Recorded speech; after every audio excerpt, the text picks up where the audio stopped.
আপনি কিভাবে গ্রাস করতে পারেন, যেখানে আল্লাহ রাসূল সাল্লাল্লাহু আলাইহি ওয়াসাল্লাম হারাম করে দিয়েছেন। হে আমার মুসলিম ভাই, একজন মুসলিম ভাই কিভাবে অপরজন মুসলিম ভাইয়ের মান মর্যাদা নিয়ে ছিনিমিনি খেলতে পারে? একজন মুসলিম বোন কিভাবে অপর মুসলিম বোনের মান মর্যাদা ধূলিসাৎ করে দিতে পারে? আল্লাহ রাসূল সাল্লাল্লাহু আলাইহি ওয়াসাল্লাম হারাম করে দিয়েছেন। শুধু তাই নয়, আল্লাহ রাসূল আরো বলেছেন, আল্লাহ রাসূল বলছেন, হে আমার উম্মত শুনে রেখে দাও, আল মুসলিমু আখুল মুসলিম, একজন মুসলিম অপরজন মুসলিম পরস্পরে তারা ভাই ভাই, লা ইয়াজলিমুহু, তার উপরে জুলুম করবে না, ওয়ালা ইউসলিমুহু, এবং তাকে ধ্বংসের দিকে ঠেলে দেবে না। তারপরের বাক্যে নবী মুহাম্মদ সাল্লাল্লাহু আলাইহি ওয়াসাল্লাম বললেন, যদি কোনো ব্যক্তি তার মুসলিম ভাইয়ের প্রয়োজনে সাহায্য করে, কান আল্লাহু ফি হাজাতিহি, আল্লাহ পাক রব্বুল আলামিন তার প্রয়োজনকে পূর্ণ করবেন। তারপরের বাক্যে আল্লাহ নবী জানিয়ে দিয়েছেন, হে আমার উম্মত শোনো, যদি কোন মুসলিম ব্যক্তি তার মুসলিম ভাইয়ের প্রয়োজনে সাহায্য করে, তার দুঃখ কষ্টকে দূর করে, তাহলে আল্লাহ পাক রব্বুল আলামিন তার দুঃখ কষ্টকে দূর করবে। তারপরের বাক্যে আল্লাহ নবী আরেকটি কথা বলে দিয়েছেন যে, মান সাতারা মুসলিমান সাতারাহুল্লাহু ইয়াউমাল কিয়ামাহ, যদি দুনিয়ার বুকে কোন মুসলিমের গোপন দোষ ত্রুটিকে ঢেকে রাখে, তাহলে আল্লাহ পাক রব্বুল আলামিন তার দোষ ত্রুটিকে কিয়ামতের ময়দানে ঢেকে রাখবে। সম্মানিত উপস্থিতি, যদি মুসলিমের মধ্যে ভ্রাতৃত্ব ভাব করতে হয়, রাসূল সাল্লাল্লাহু আলাইহি ওয়াসাল্লাম বলে দিয়েছেন, আল মুমিনু লিল মুমিনি কাল বুনিয়ান, একজন মুমিন অপরজন মুমিন তার একটা বিল্ডিং এর মতো, তার একটা ইমারতের মতো।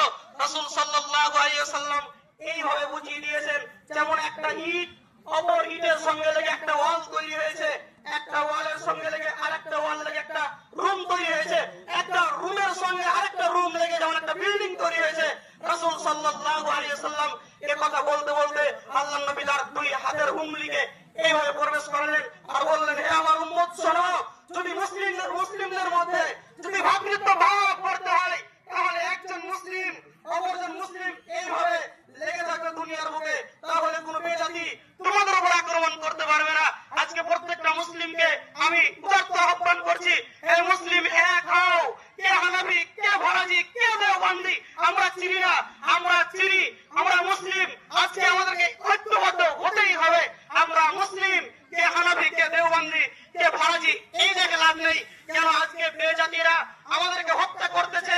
দেখো মাথায় টুপি আছে তাকে হত্যা করো, তার নাম আব্দুর রহমান তাকে হত্যা করো, তার মুখে দাঁড়িয়ে আছে তাকে হত্যা করো।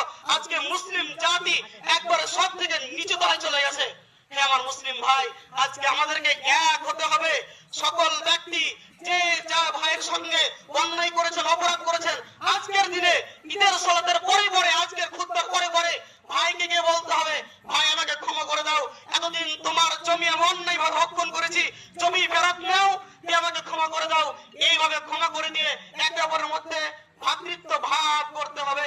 হে মুসলিম জাতি শুনে রেখে দেন, আল্লাহর নবী আরো বলেছেন, আল মুমিনুন, আল্লাহ নবী বলেছেন, আল মুমিনুনা কারাজুলিন ওয়াহিদ, একজন মুমিন অপরজন মুমিন তার একটা দেহের মতো, তার একটা শরীরের মতো। যখন কোন ব্যক্তির চক্ষু ব্যথা হয়, তখন তার সারা শরীর যেমন ব্যথায় ব্যথিত হয়, তারপরের বাক্যে আল্লাহ নবী বলেছেন, একজন মুমিন অপরজন মুমিন তার একটা মাথার মতো। যেমন কোন ব্যক্তির মাথা যখন ব্যথা হয়, তখন তার সারা শরীর যখন ব্যথায় ব্যথিত হয়, তেমনি ভাবে কোন জায়গায় কোন মুসলিম যদি কষ্ট পায়, তাহলে সেই কষ্ট আমাদেরকে অনুভব করতে হবে। যদি ঐক্যবদ্ধ করতে চাও তাহলে। হে মুসলিম ভাই আমার, আল্লাহর নবী আরো বলেছিলেন, সাহাবায়ে কেরামের সামনে বিদায় হজ্জের সময় আল্লাহ নবী বলেছেন যে, কোন ব্যক্তি যদি তার মুসলিম ভাইয়ের হক নষ্ট করে থাকে, এমনকি তার মান মর্যাদা বিনষ্ট করে থাকে, এমনকি তার উপর যদি অত্যাচার করে থাকে, তাহলে উম্মত শুনে রেখে দাও, আজকের দিনে তার নিকটে গিয়ে ক্ষমা চেয়ে নিবে। এই ভাষণটা আল্লাহর নবী বিদায় হজ্জের সময় আল্লাহর নবী হাজার হাজার সাহাবায়ে কেরামের সামনে এই কথা আল্লাহ রাসূল বলেছিলেন, যে ব্যক্তি মানুষের উপর অত্যাচার করেছে, মানুষের মান মর্যাদা নিয়ে ছিনিমিনি খেতেছে, সেই ব্যক্তি যেন তার নিকটে গিয়ে ক্ষমা করিয়ে নেয়।